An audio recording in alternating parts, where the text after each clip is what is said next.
அனைவருக்கும் வணக்கம்.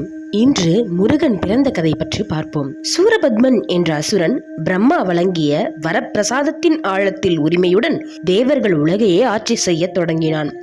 அவனது சகோதரர்கள் சிங்கமுகன், தரகாசுரனும் சேர்ந்து அனைத்து தேவர்களையும் வென்று தேவலோகத்தை இருளில் மூழ்க வைத்தனர். இந்திரனும் மற்ற தேவர்களும் தாங்கள் செய்யக்கூடியதில்லை என்று உணர்ந்தபோது நாரதர் தேவர்களின் கோரிக்கையை கைலாயத்திற்கு கொண்டு சென்றார். நாரதர் சிவபெருமானை அணுகி, இருளை ஒழிக்க ஒளியாய் ஒரு வீரன் தேவை. உங்களுடைய அறிவும் சக்தியும் ஒன்றாக ஒரு குழந்தையாக பிறக்கட்டும் என்றார். சிவபெருமான் தம் தியானத்தில் விழுந்து தம் மூன்றாவது கண்ணிலிருந்து ஒரு ஒளி தீயை வெளிப்படுத்தினார். அந்த தீ ஒளி கீற்றுகள் ஆறாக பிரிந்து விண்ணிலும் நிலத்திலும் பயணம் செய்து தேவி கங்கையின் அருளால் சரவண பொய்கை எனப்படும் ஒரு தெய்வீக நீர்நிலைக்கு வந்தன. அங்கே அந்த 6 தீப்பந்தங்கள் 6 குழந்தைகளாக பிறந்தன. அந்த 6 குழந்தைகளையும் கார்த்திகை பெண் தேவதைகள் அரவணைத்து தாயாக வளர்த்தனர்.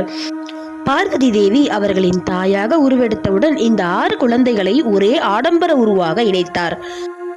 அவன்தான் முருகன். 6 முகங்களுடன் 12 கரங்களுடன் ஒளியின் மையமாக ஜென்மம் கொண்டவன். அவருக்கு தேவதைகள் வெகு விரைவில் வாகனம், ஆயுதங்கள் அளித்தனர். பரமசிவன் வேலையும் மயில் வாகனமாகும் ஆற்றலையும் அருளினார்.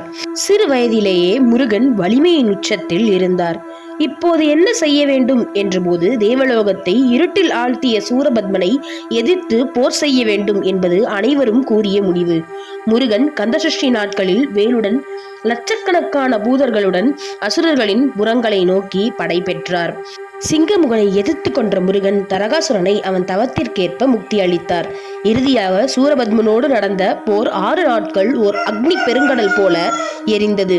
முருகனின் வீரத்தில் மயங்கி நிற்கும் சூரபத்மன் இறுதியாக தனது அகங்காரத்தை விட்டுவிட்டு சரணடைந்தார்.